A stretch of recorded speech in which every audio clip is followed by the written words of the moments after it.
Hey everyone, and welcome. I am absolutely pumped to bring you this explainer on Elematiks. It's a ridiculously strategic, highly thematic card game. Okay, so first things first, what are we actually trying to do here? Well, according to the game's lore, the Sovereign of Balance has vanished, and this incredibly destructive force known as chaos is just tearing the elemental regions apart. Your job is to step up as a master alchemist. You've got to wrangle the 5 elements, that's water, wood, fire, earth, and metal, merge them together and collect elemental shards. The first player to hit the required number of shards basically defeats chaos, restores balance, and gets to sit on the throne as the new sovereign. All right, let's get the lay of the land and talk board setup. Elematiks uses this shared, central space bordered by individual player zones. Right in the middle, you've got the common play area. This is the heart of the action. It holds the stack, which is where you'll be drawing your cards, your discard pile, and the 5 main fields where the elements and crystals actually get played out. Down in your own personal player area, you'll keep track of your affinity dice, which doubles as your alchemy points, or AP tracker. You also have a designated spot for your cat, or catastrophic cards. It's super clean, really organized, and it keeps everyone's attention locked right on that central elemental battlefield. Section 1. Mastering the turn phases, the core loop. So every single turn in Elematiks is broken down into 3 distinct phases, and you have to do them in chronological order. We've got the draw phase, the act phase, and the alchemy phase. Nailing this sequence is absolutely crucial, because whatever you do in those first 2 phases is going to completely dictate what options you have left for the third. It all kicks off with the draw phase. First things first, if you have a cat card sitting in play, you know, those catastrophic cards designed to completely mess with your opponents, you discard it. Then you just draw 1 card from the top of the stack. But here's this brilliantly designed little comeback mechanic. If your alchemy points are currently sitting at exactly 0, you actually get to draw 2 cards instead of 1, and you immediately gain 1 AP. It's awesome because it ensures you're never just permanently locked out of the game, even if you had a really aggressive turn beforehand. Moving right along, we hit the act phase. Think of this as your preparation step.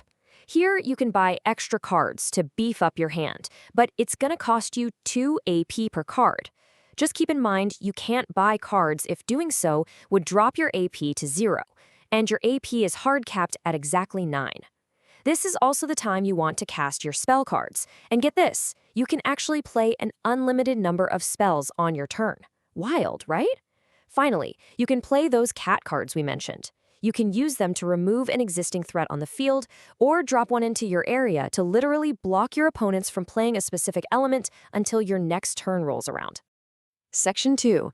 Executing alchemy actions, the meat of the game.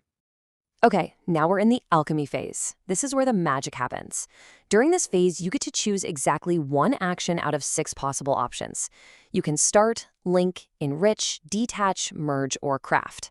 This one single decision is going to dictate everything, whether you're bumping up your alchemy points, manipulating the board state, or pushing yourself closer to grabbing those shards. Let's break down how a couple of these actually work in practice. Take a look at how intuitive this game is when you're trying to build your AP engine. Let's talk about the start action first. You literally just place your first element or crystal into an empty field on the board. Boom, you gain 1 AP and your turn ends. Simple enough.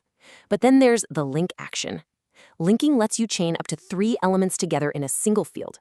You can attach a card to the left or the right side of an element that's already out there. And the absolute best part? You gain 1 AP for every single link you make. So chaining elements isn't just about filling up the board. It's a literal engine to generate the AP you're going to need to buy more cards later on. Now, what about defense and offense? That brings us to enrich and detach. Enriching is basically how you protect your investments. You drop a card with a higher elemental power straight on top of a target element or crystal. You can stack up to 2 cards max per placeholder. Once you enrich an element, it's locked in. Your opponents can no longer detach it, plus you score a solid 2 AP. Detach, on the flip side, is your offensive strike.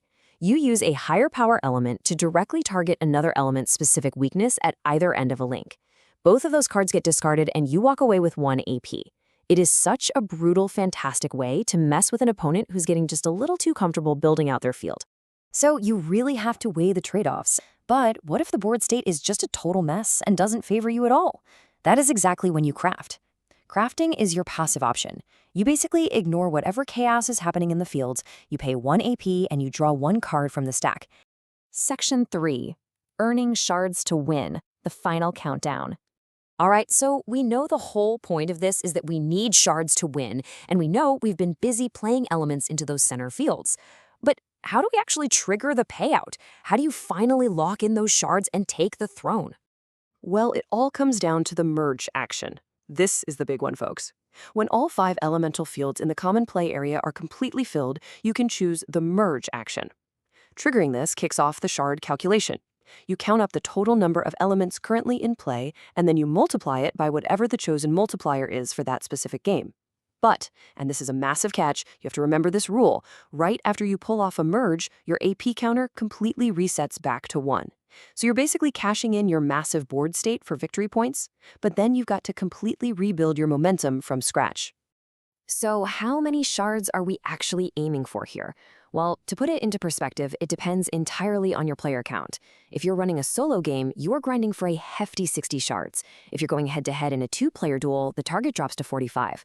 Add a third player, and you only need 35. And if you've got a full table of 4 players, the magic number is just 30 shards to win. The way this game scales is honestly brilliant and ensures that no matter how crowded the table gets, the tension is always high, and that final race to the finish line is incredibly tight. Oh man, I almost forgot the most satisfying bonus in the entire game.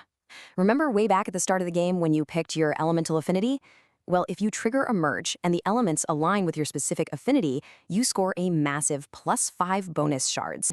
You should always be looking for sneaky ways to bend the board state toward your own affinity.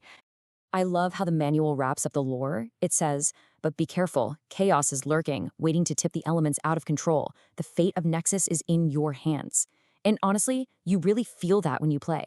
You aren't just slapping cards down. You are trying to balance these incredibly volatile natural forces while constantly dodging catastrophic events. Every AP you spend, every single link you make, every spell you cast, you're constantly weighing it against the threat of your opponent swooping in and just undoing all your hard work. We've gone through the whole setup, we've broken down the core loop of drawing and acting, we explored the deep tactical choices of the alchemy phase, and we looked at that final sprint to merge elements for shards. So, I'll leave you with this one final thought. Are you ready to step up, master the elements, and defeat chaos? Go grab your affinity dice, shuffle up that stack, and go claim the throne.